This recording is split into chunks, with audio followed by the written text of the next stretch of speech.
नमस्ते साथियों, positive vibes with रश्मि गुप्ता में आपका स्वागत है। किसी भी क्लास में यह नहीं पढ़ाया जाता कि कैसे बोलना चाहिए, पर जिस तरह से हम बोलते हैं वह यह तय कर देता है कि हम किस क्लास के हैं। यानी कि वे ऑफ कम्युनिकेशन आपके व्यक्तित्व का आईना होता है। कम्युनिकेशन के लिए आवश्यकता होती है वर्ड्स की, और वर्ड्स बनते हैं लेटर्स से। यदि हम इंग्लिश के लेटर्स की बात करें तो वो होते हैं A to Z, यानी कि 26 लेटर्स होते हैं, जबकि हमारी जिंदगी के लेटर्स सिर्फ B से लेकर D तक 3 लेटर्स होते हैं।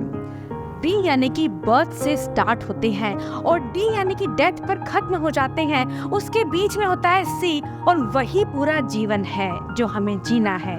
C यानी कि कम्युनिकेशन, C यानी कि चॉइस, कि आपको अपना जीवन कैसे जीना है, किस तरह से उसमें बातचीत करना है, कौन सी बात कब कहाँ कैसे कही जाती है।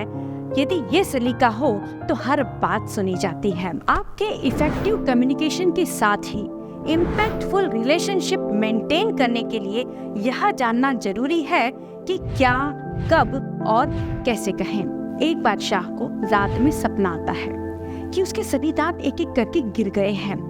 सुबह उठने के बाद में वह एक मुफस्सिर को बुलाता है। मुफस्सिर वो होते हैं जो कि सपनों के फल बताते हैं।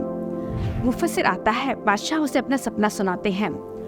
तो मुफस्सिर कहता है कि बादशाह, आपके इस सपने का यह फल बनता है कि आपके सभी घर वाले आपके सामने एक एक करके मर जाएंगे। बादशाह को बहुत गुस्सा आता है, वो उस मुफस्सिर का कत्ल करवा देते हैं। दूसरे दिन फिर से एक मुफस्सिर को बुलाया जाता है। बादशाह उसे फिर से अपना सपना सुनाते हैं। वह मुफस्सिर कहता है, बादशाह सलामत, आपको मुबारक हो। आपके सपने का यह फल बनता है कि आपके सभी घर वालों में आपकी उम्र सबसे ज्यादा होगी। बादशाह बहुत खुश होते हैं, उसे बहुत सारा धन दौलत देते हैं और उसे विदा करते हैं। क्या इसका मतलब यह नहीं बनता कि बादशाह के सभी घर वाले उसी के सामने धीरे धीरे मर जाएंगे, क्योंकि बादशाह की लंबी उम्र होगी। पर यहाँ पर शब्दों का फर्क है, इसीलिए कहते हैं कि शब्द संभाले बोलिए, शब्द के हाथ न पाओ, एक शब्द करे औषधि और एक शब्द करे घाव। आपके द्वारा कहा गया एक शब्द किसी के लिए मेडिसिन हो सकता है, उसको खुशियाँ दे सकता है, उसके जीवन में हैप्पीनेस ला सकता है, और दूसरा शब्द किसी को घाव दे सकता है, किसी को तकलीफ दे सकता है, किसी को दुख दे सकता है। तो आइए जानते हैं कि कब बोलना चाहिए, यानी when to speak। इन 3 जगहों पर आपका बोलना जरूरी है। जब आपके पास में कंट्रीब्यूट करने के लिए कुछ वैल्यूएबल हो तब बोले। कोई ऐसी बात, कोई इंफॉर्मेशन, कोई इस तरह का अपडेट हो जो आपके कन्वर्सेशन में वैल्यू ऐड कर सके, तब आपको बोलना चाहिए। दूसरा, जब आपका बोलना आवश्यक हो तब बोलें। जब कोई मिसअंडरस्टैंडिंग हो उसे क्लियर करना हो, जब कोई प्रॉब्लम हो उसका सॉल्यूशन देना हो, या कोई इम्पोर्टेंट अपडेट आपको देना हो, तब आप बोलें। तीसरा, तब बोलें जब बोलना उचित हो, यानी कि सामने वाले की भावनाओं की कद्र करते हुए उचित समय पर अपने विचारों को व्यक्त करें। अब बात आती है कि कब नहीं बोलना चाहिए, यानी when not to speak। इसके लिए भी 3 कंडीशंस हैं कि कब नहीं बोले।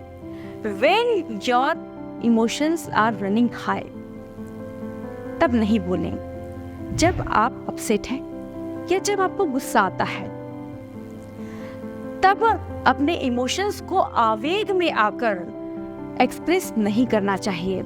गुस्से में आकर इमोशंस को एक्सप्रेस करने से बचें। ऐसी स्थिति में आप 1 से लेकर 10 नंबर्स बोलें, और हर एक नंबर के साथ में अपने ईश का नाम बोल सकते हैं, या वो नाम जो आपको ताकत देता है बोल सकते हैं। ओम शब्द का उच्चारण कर सकते हैं। इससे आपको सही थॉट को क्रिएट करने का समय मिल जाएगा। दूसरा है when it's not your place। किसी और की तरफ से बात रखने से बचें।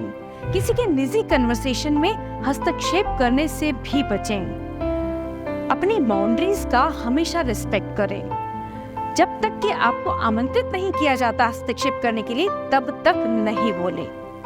और तीसरा है when it's better to listen।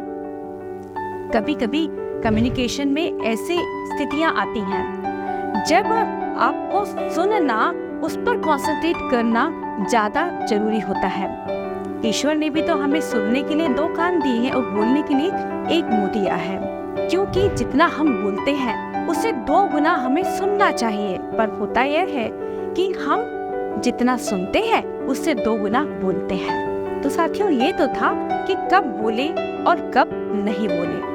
अब हम बात करते हैं कि कैसे बोले, यानी कि हाउ टू स्पीक। सबसे पहले, यूज रेस्पेक्टफुल लैंग्वेज। शब्द शब्द में ब्रह्म है, शब्द शब्द में सार, शब्द सदा ऐसे कहो जिनसे उपजे प्यार। यानी कि केयर करने वाले, सम्मान करने वाले ऐसे शब्दों का उपयोग करें जो किसी के प्रति सहानुभूति भी प्रदर्शित कर सके। ऐसे शब्द नहीं बोले जिसमें व्यंग हो या आपत्तिजनक शब्द हो। दूसरा है लिसन फर्स्ट, यानी कि बोलने के पहले हमेशा ध्यान से सुने, यह आपके रेस्पेक्ट को शो करता है। और तीसरा है बी क्लियर एंड कंसाइज। इसके लिए हमेशा किस को ध्यान रखें, यानी कि keep it sweet and short. हमेशा स्पष्ट रहे, क्लियर रहे और बात को उलझाए नहीं, इससे लोग आपकी बातों को सुनेंगे। और फोर्थ है be mindful of voice and body language. बोलते समय आपका वॉइस टोन और बॉडी लैंग्वेज आपकी इंटेंशन को और आपकी इमोशंस को कन्वे करता है। और 5वां है कंसीडर टाइमिंग्स। बोलने के लिए हमेशा उचित समय का चुनाव करें, स्पेशली जबकि सेंसिटिव मोमेंट्स हो या फिर किसी की भावनाओं से जुड़े हुए मोमेंट्स हो। किसी को बोलते हुए बीच में रोककर अपनी बात रखने से बचें और साथ ही कन्वर्सेशन में नेचुरल पॉज का हमेशा ख्याल रखें, उसके बाद ही बोलें। और 6था है स्टे फोकस्ड। हमेशा अपने मुद्दे से, अपनी बात से भटके नहीं, उसी पर बने रहें। जो आपके विषय के बाहर की चीजें हैं उन पर बात करने से बचें। और 7वां है ऑलवेज ओपन टू फीडबैक। हमेशा फीडबैक के लिए स्वयं को तैयार रखें, बशर्ते कि वह कंस्ट्रक्टिव हो और पॉजिटिव वे में लेकर जाए। अब बात करते हैं व्हाट टू स्पीक, यानी कि क्या बोलें। उसमें सबसे पहले है पॉजिटिव अफर्मेशंस एंड इंस्पिरेशंस। कुछ क्वाट्स, कुछ कहानियाँ, कुछ इंस्पिरेशनल टॉक्स ऐसी करें जो कि लोगों को इंस्पायर कर सके और मोटिवेट कर सके। सेकंड है इंकरेजमेंट एंड सपोर्ट। ऐसे शब्दों का उपयोग करें जो कि किसी को उत्साहवर्धित कर सके, उसे सहयोग दे सके, स्पेशली उन मोमेंट्स में जो उसके चुनौतीपूर्ण मोमेंट्स हो, लाइफ के चैलेंजिंग समय हो। और तीसरा है बाउंड्रीज एंड रेस्पेक्ट। दूसरों की प्राइवेसी का और बाउंड्रीज का हमेशा रिस्पेक्ट करें। ऐसे टॉपिक्स को हमेशा अवॉइड करें जिसमें दूसरों को अनकंफर्टेबल फील होता हो। चौथा है ग्रेटिट्यूड एंड एप्रिसिएशन।